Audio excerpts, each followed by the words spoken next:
Good morning, my dear friends. I again come back with a beautiful verse from the Holy Bhagwat Geeta, and we will start our day with it. And we will learn a lot of English and the uh, the knowledge contained in this uh, holy verse.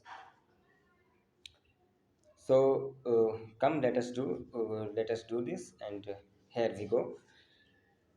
मय्येव मन आधत्स्व मयि बुद्धिं निवेशय नवशिष्यसि मय्येव उधर्वं न संशय मय्येव मन आधत्स्व मयि बुद्धिं निवेशय निवसिष्यसि मय्येव उधर्वं न संशय. What does it mean? The Lord Sri Krishna said, "Fix your mind on me, alone, and surrender your intellect to me. Thereupon you will always live in me. Of this there is no doubt." So, come let us go the detailed explanation of this verse. Having explained that worship of the personal form of is better, Sri Krishna now begins to explain how to worship him. He asks Arjun to do two things: fix the mind on God and also surrender the intellect to him. The function of the mind is to create desires, attractions, and aversions. The function of the intellect is to think, analyze, and discriminate. The importance of the mind has been repeatedly stated in the Vedic scriptures like this: captivity in Maya and liberation from it is determined by the mind. Captivity means the attraction. Captivity means the attraction or the captivate.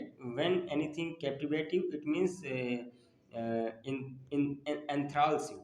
Anything which enthralls you or uh, cast a spell on you.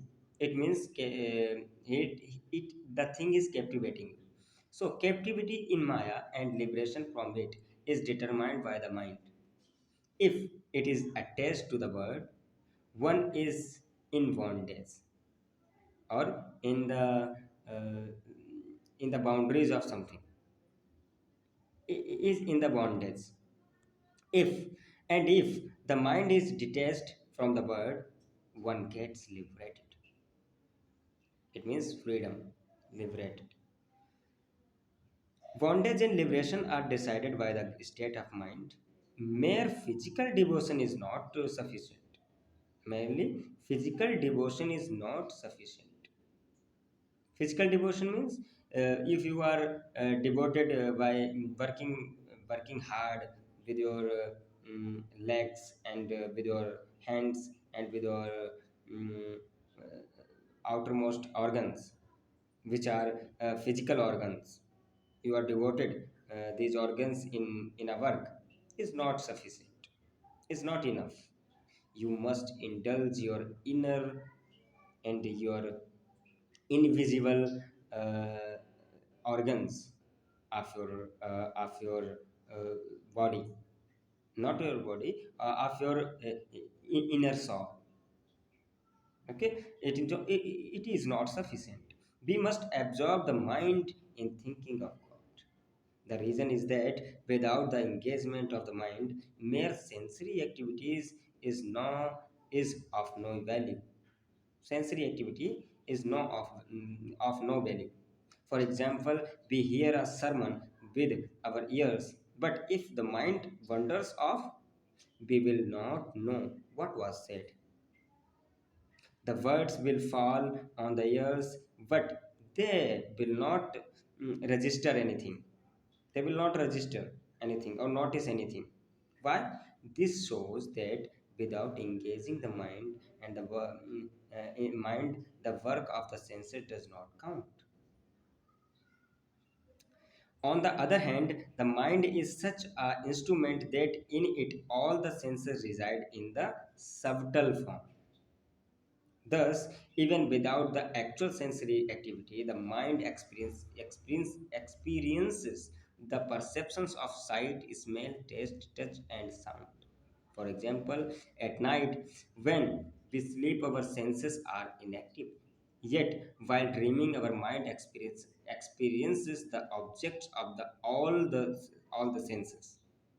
This proves that the mind has the capacity to experience all perceptions even without the gross senses. Therefore, while noting our karmas, God gives importance to the mental works and not the physical works of the senses. Even beyond the mind, is the intellect. We can only fix the mind upon God when we surrender our intellect to Him. The material pursuits as well, when we face situations beyond the capability of our intellect, we take guidance from a person with superior intellect. For example, we visit a doctor when we are sick. We have no knowledge of medical science ourselves, and so we follow the advice of the qualified medical doctor. The doctor checks our symptoms, looks at our medical reports, makes a diagnosis, and then prescribes the medicines. We surrender our intellect and take the medicines according to the doctor's prescription. Similarly, if we are involved in a legal case, we take the help of a lawyer. The lawyer instructs us how to handle the interrogation by the opposing lawyer. Having no knowledge of law ourselves, we surrender our intellect and simply do as the lawyer says. In the same way, at present, our intellect is subject to many defects. Akurur, who went to get Sri Krishna's from Vrindavan to Mathura, described this imperfection of the intellect in the Bhagavad Gita. Akurur said, Akurur said, how intellect is steeped with wrong knowledge. Through we are eternal souls. Though we are eternal souls. Though we are eternal souls. We think of ourselves to be the perishable body, although all the objects of the world are perishable. We think they will always remain with us, and hence we busily accumulate them day and night. And though the pursuit of sensual pleasure only results in misery in the long run, we still chase them in the hope that we will find happiness. The above three defects of the intellect are called viparya, viparya, viparya, or reveals of knowledge under material illusion. The gravity of our problem is further aggravated. Aggravated means uh, height or become accumulated. Further aggravated because our intellect is habituated to think kind of defective thinking from innumerable, innumerable, innumerable previous lifetimes. If we run our lives in accordance with the directions of our intellect, we will definitely not make much progress on the divine path. Thus, if we wish to achieve spiritual success by attaining the mind to attaching the mind to God, we must surrender our intellect to Him and follow His directions.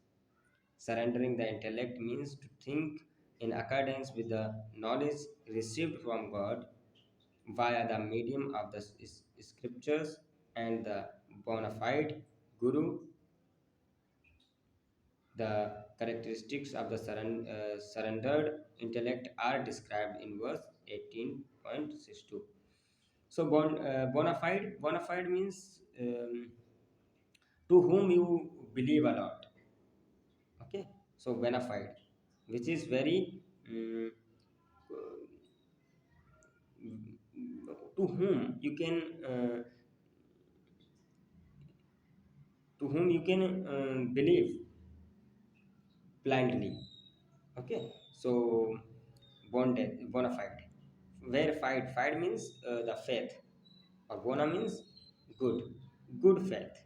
Okay, so this is all about of this holy Bhagavad Gita verse, and I hope you will learn a lot from this. Thank you. Thank you for watching this video. Have a nice time.